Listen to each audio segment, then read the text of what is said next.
নমস্কার, আমি সাহেব চ্যাটার্জি। আমি নবীন কিষাণ এগ্রিকালচার সংস্থা থেকে এসেছি। তো পাত্রসাহের স্টেশন সংলগ্ন একটা এলাকায় আমি কিছু লেবু চারা এক চাষি ভাইকে দিয়েছিলাম। তো ওনারই লেবু বাগান আমি এই মুহূর্তে পরিদর্শনে এসেছি। তো খুব সুন্দর গাছের গ্রোথ আমি আপনাদেরকে দেখাতে চলেছি আজকের এই লেবু বাগান। তো খুব লাভজনক একটা চাষ, লেবু চাষ আমাদের নবীন কিষাণ এগ্রিকালচার সংস্থা থেকে নেওয়া হয়েছে। আমি দেখানোর জন্য বলবো ক্যামেরা পার্সনকে।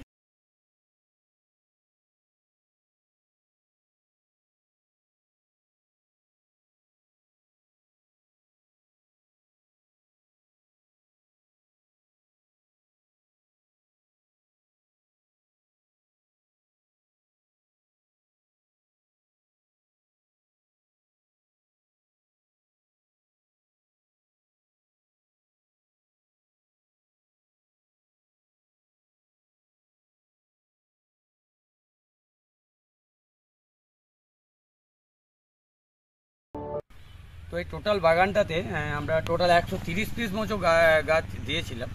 তো এখন এই মুহূর্তে দেখতে পাচ্ছেন গাছের গ্রোথ, এগুলো 9 থেকে 10 মাস বয়স হয়েছে গাছগুলোর। তো আমরা কথা দিয়েছিলাম চাষি ভাইকে 1.5 বছরের মধ্যে টোটাল লেবু ধরবে। তো 1.5 বছরও লাগবে না, যা গাছের গ্রোথ দেখতে পাচ্ছেন। আর 3 থেকে 4 মাসের মধ্যে কিন্তু লেবু অলরেডি আসবে, এটা আমরা আশাবাদী এবং যা পরীক্ষিত এবং প্রমাণিত আমাদের নবীন কিষাণ এগ্রিকালচার সংস্থায়।